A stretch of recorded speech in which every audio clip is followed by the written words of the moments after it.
Hey y'all, welcome back to another episode of Millennials in Charge, where we unpack the adult experience, one honest conversation at a time.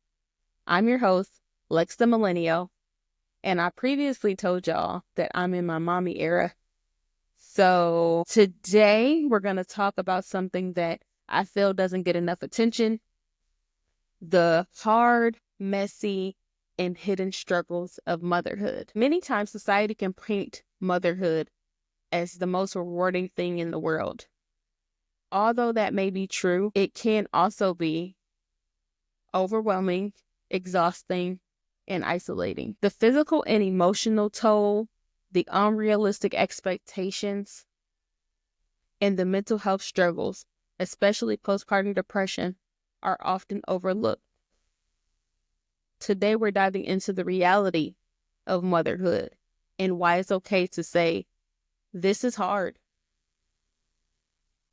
Let's dive in. If we're being honest, motherhood kind of comes with this unspoken rule book.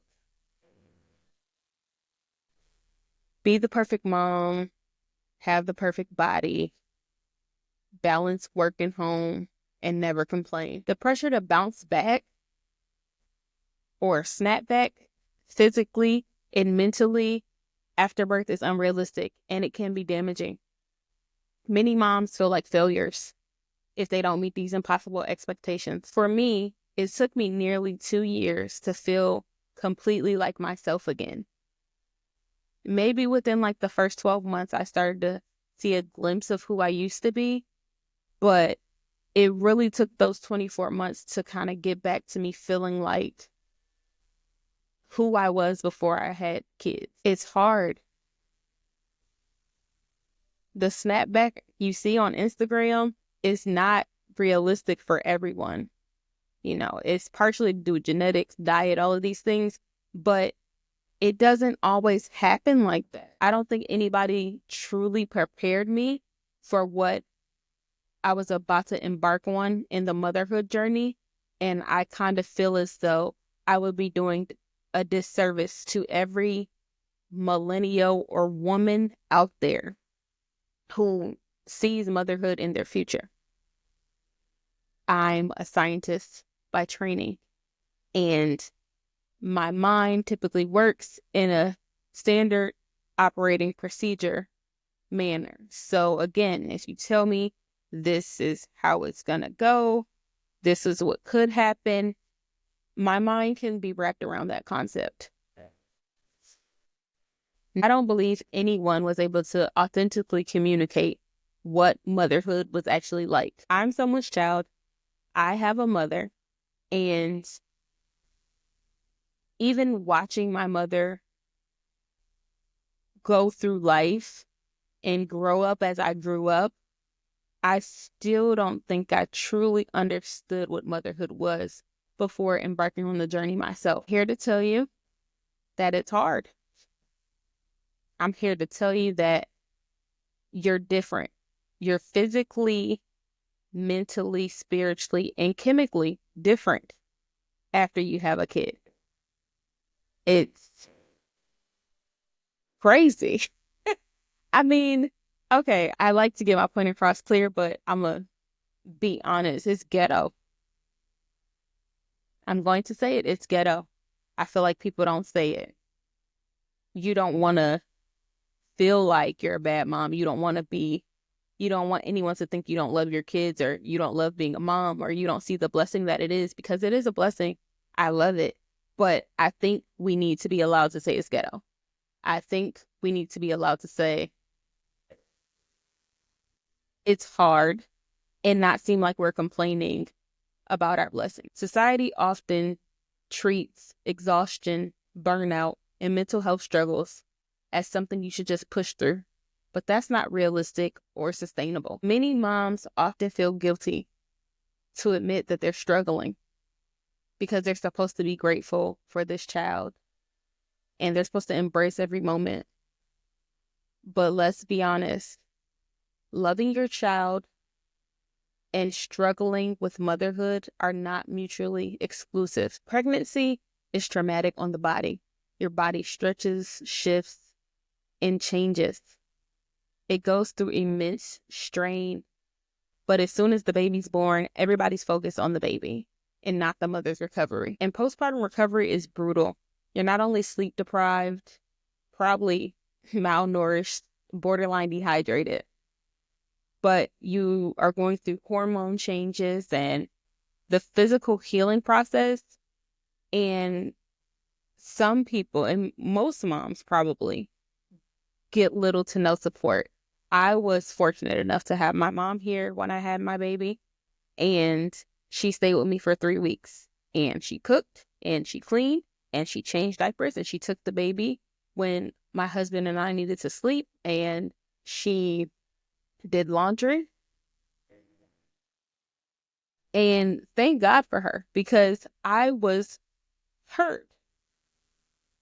Had tears, and I could barely sit down. I was in so much pain. I always tell my husband, I tell him that for the first 2 days of life, he kept our son alive. He did. I could not function. I was just so tired. I was exhausted. And then on top of that, during probably that second day, my milk came in. So then I had to figure that whole debacle of breastfeeding out, which is a whole nother journey in itself. I really just want to get the point across. Like, moms, it's okay if you're struggling, but even more so, I want to bring awareness to it so that the people in our lives can start to help. When a child is born, coming over to see the baby is well and fine, but coming over to do laundry, wash dishes, make a meal, change the baby, wash the baby while the mother showers, sleeps, or maybe just sits there with the baby while you do these house chores. I think it's an undervalued support that new mothers need. The reality is postpartum care is lacking. Many women get 1 6-week checkup after they have their baby, all while during this 6-week period, the baby has been to the doctor several times for checkups. And it's kind of like, why is the mom's recovery not taken as seriously?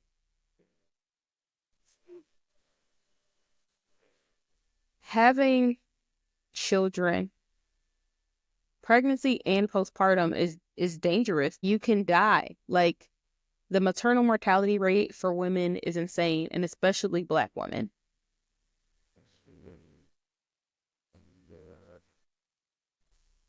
Motherhood should not be taken so lightly, because literally, to bring forth these children, we are putting our lives on the line. We could die before we had the baby, we could die during the childbirth, or we could die after the childbirth. And certain biases that some of these doctors have, they don't listen to the mom after she's had the baby. Do you know there are studies that say that doctors have a biases that Black women or Black people in general feel pain differently or less than their white counterparts? One of the reasons why I went into public health is because I feel like there's not enough advocacy for people of color. And also with these biases, like, we have to be vigilant and speak up and make sure. I think that was the biggest thing after I had my son. I was very in tune with my body, making sure that if something hurt, I was telling them of the pain. If something didn't feel right, I was telling them about that, because I didn't want to not say anything and die after I went home. I didn't care how much I was bothering the nurses. They didn't care how much they bothered me. They came in there every 5 minutes. So I didn't mind saying, hey, I'm still hurting. What can we do about this? This doesn't feel right. I feel dizzy, or whatever it is. I think we have to take this seriously for ourselves. And also, again, if you're supporting a mom you know a new mom, a soon-to-be mom, you need to take heed to what I'm saying and kind of help support her. Because pregnancy it's so hard. Your body's changing, everything's changing, you have all these emotions. And sometimes they just go, oh, you're a new mom. Or, you're just overreacting because you're a first-time parent. And that's not always the case. So I really just want to bring awareness because I want us to make sure that we are protecting new mothers, old mothers, second-time, third-time moms, whoever, any woman who is about to bring forth a child. I think we need to work at protecting them. I told you, bouncing back, it's not realistic for everybody. It wasn't realistic for me. I tried wearing a shaper or whatever, binding my belly. I was in too much pain to do that. I had to take it off. Breastfeeding hurt at first. I had to figure that out. So I just really couldn't kind of wait on that. Oh, this breastfeeding is going to make me slim. I had to do what I needed to do. I had to eat so that I could produce milk to feed my baby. And even that, the pressure to breastfeed, many women can't. I literally know women who have the inability to produce milk for their children. Or their children were allergic to their milk. Or they just didn't want to. And that's okay. I think motherhood is hard enough. Having a newborn that they just gave you from the hospital after 2 days and said, here, this is yours now. You take care of it. And you have to keep it alive. It's crazy. It's truly insane. Like, it's insane.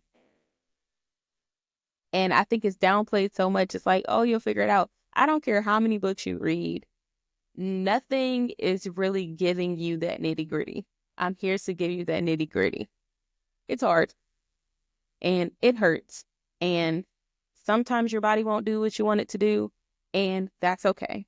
And breastfeeding is not for everyone. And that's okay. If you want to give your baby formula, do it. And that's okay. Probably many of us have survived off of formula anyway. So it's okay. We need to emphasize rest, recovery, and self-compassion. We need to start emphasizing that. Because don't take that rest for granted. You need that rest. I have friends who their birth was fine and they were able to, be outside next week. I did not have that luxury. I probably didn't feel like fine and okay to like go outside until probably my 6-week checkup when I had to go outside. But those first 3 weeks, like I was in the house, I was trying to avoid the stairs, all of those things. They say, I think sometimes as women, we feel like, oh, they're trying to, make me just sit down and not do anything. And we're so used to going, that we don't realize the importance of that rest. That rest is very important, especially in the healing process. My journey was already hard, but I feel like had I not rested and not stayed in and just relaxed and did minimal stuff and had that support, I don't know what that recovery would have been like. It was already tough, but I don't know what it would have been without the rest that I did get, without the support that I did have. We talked about the body. Let's discuss the mind. Postpartum depression is real. It's more than baby blues. It can be debilitating. It affects 1 in 7 women, and many moms suffer in silence. 1 in 7 women, and many moms suffer in silence. I did not choose to be one of those women that suffer in silence. I was very vocal about the way I felt. And let me give you an example in case you don't know if you might be suffering from it. And I highly recommend that when you go to the doctor at your 6-week appointment, that you are very honest with what you are feeling, because there's no shame in it. Your body has undergone so much change. There's so many hormones that you've had that are being released, and you're different. You have to be honest with yourself. So for me, my postpartum felt like I I wanted to run away. And I know that sounds, I don't know, weird to some people, but like I just wanted to pick up and leave. I didn't, but I wanted to. It was something like I missed my old self. It was like it was my body and my face that I seen when I looked in the mirror, but it wasn't me. So I really just wanted to pick up and leave, and hopefully I'd feel like myself. And I talked to my husband about it, and he was very supportive. He dealt with the mood swings and me not knowing. Now, my postpartum was not to the point where I needed medication, but it was to the point where like I needed to talk about it and be vocal and just realize when, okay, I need a moment. Can you take the baby? I need time to myself. And we kind of got in a routine of when he came home from work, like I would, pass the baby off and I'd take my time and probably go pump and just relax so that I was in, and I would take a nap. So after that, I was like rejuvenated, and then I was able to take, the night shift. At first we were doing shifts, but then that got lonely. So I had to stop doing that. We had to, bring the baby into the room and suffer together. I'm going to say it, suffer together. And I say suffer because my husband could not sleep. As a first-time father, he could not sleep with the baby in the room. He was just like up watching him, just that on pins and needles. And for me, I had decided way before my son was born that I was not going to worry about that. Sudden infant death syndrome is a real thing. I know people who have been affected by it. I know moms and families who have been affected by it. For me, I just prayed to God that if he gave me this child and he decided that he wanted to take the child back, I would have to find a way to live with it. I was not one of those first-time moms who could be worried. I was so exhausted. My body was in shambles. I had tears.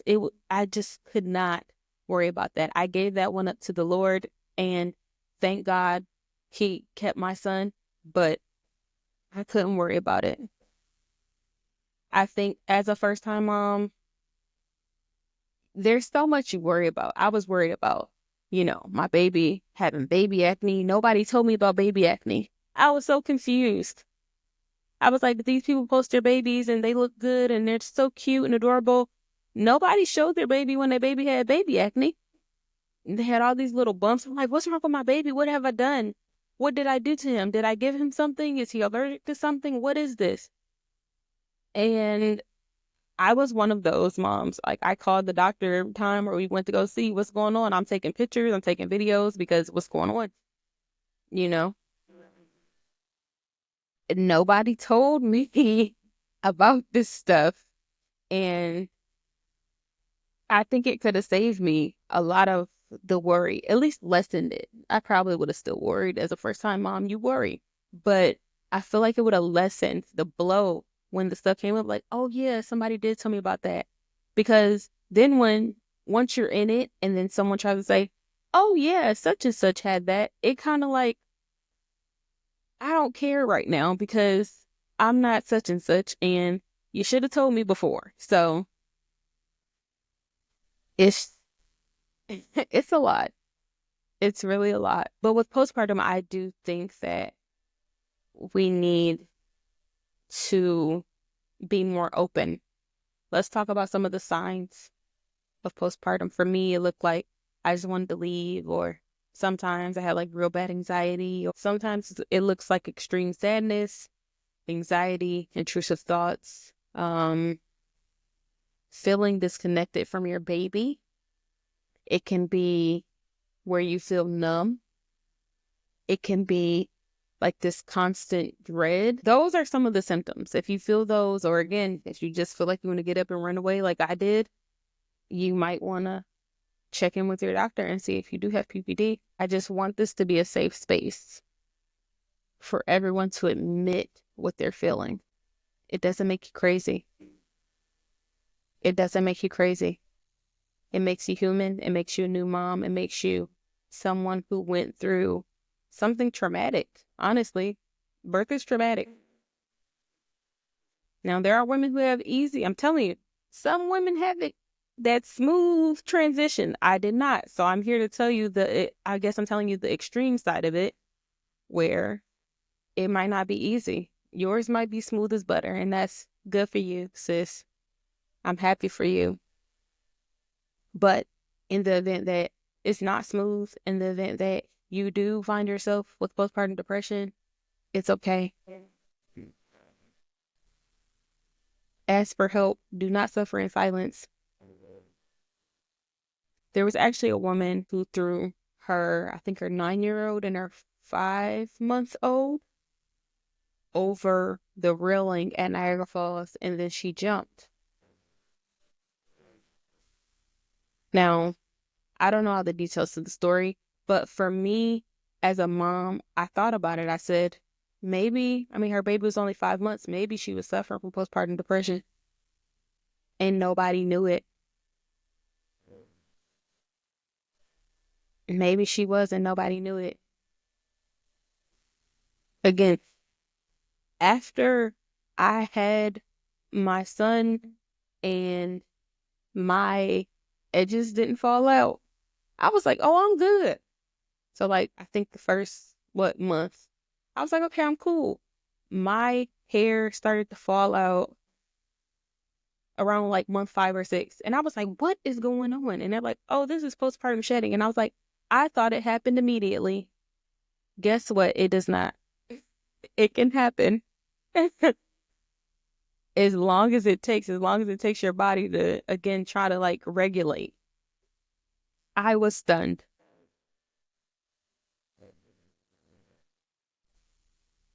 Think what postpartum is like. The lack of sleep, the overwhelming responsibility of caring for a newborn, it can lead to intense feelings of sadness, anxiety, isolation.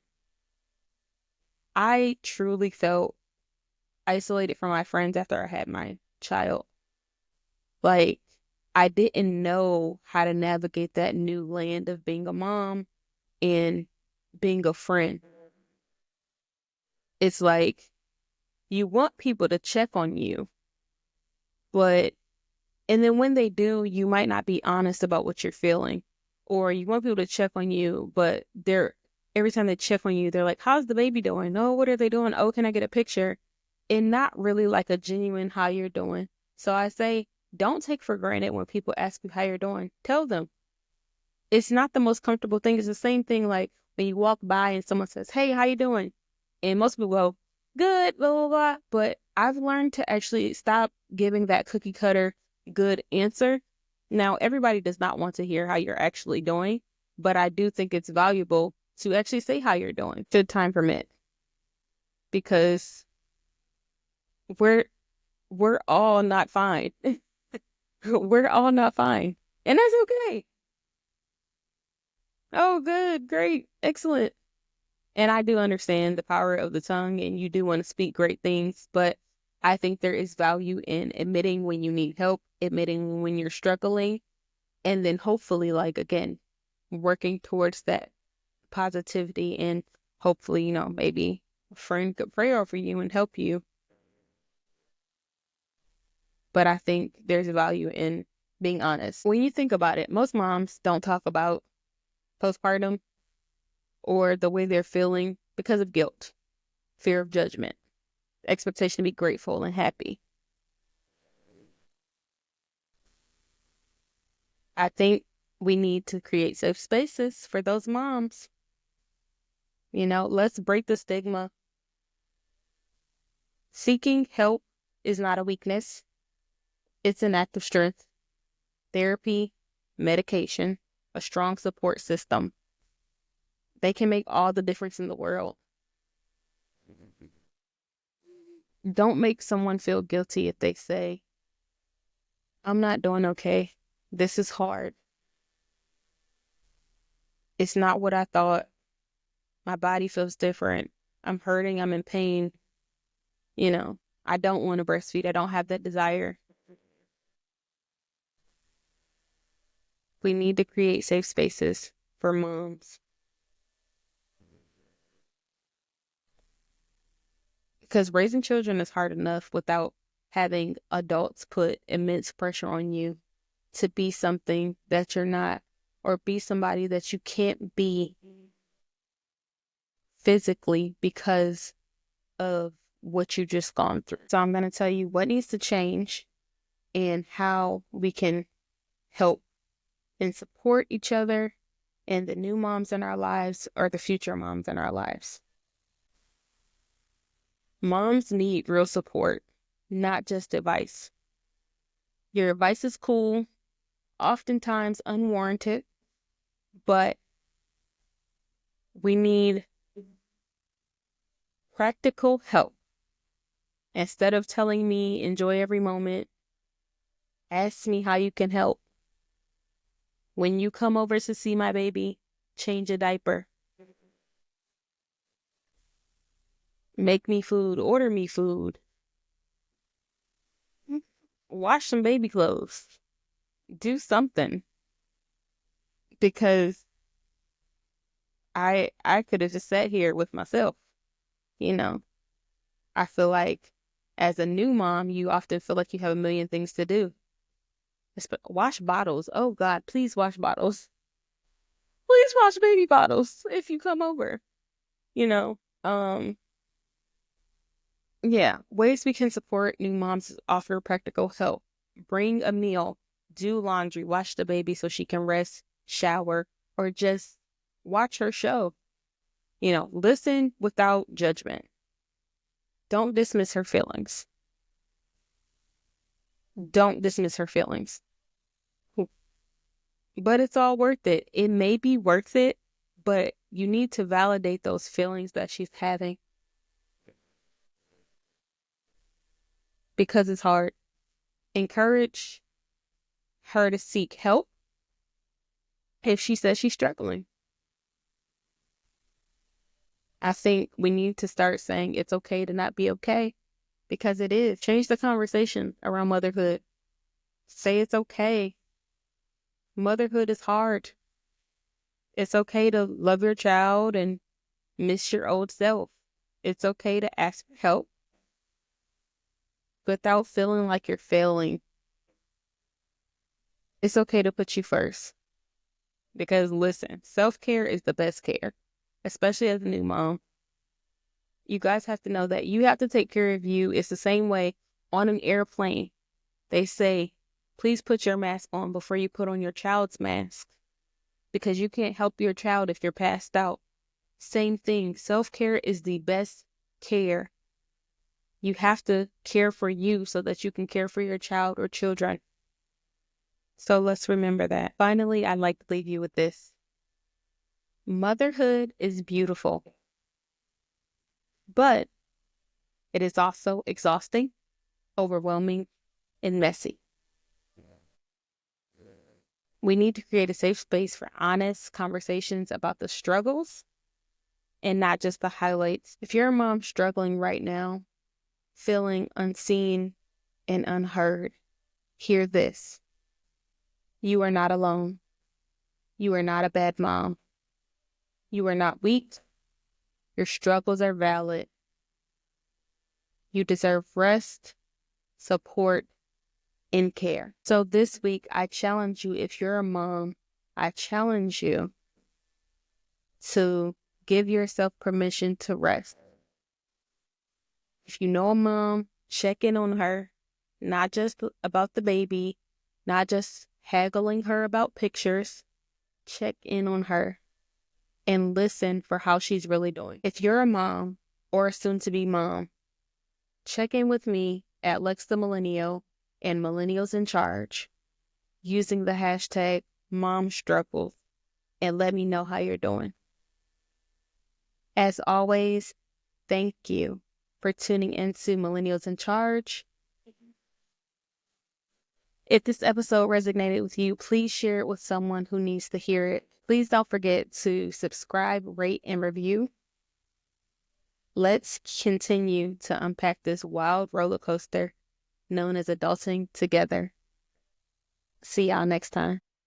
Don't forget to catch Millennials in Charge every Wednesday at 6 a.m. Eastern. You can tune in on YouTube, Spotify, Apple, Amazon, or wherever you get your podcasts. See y'all next week.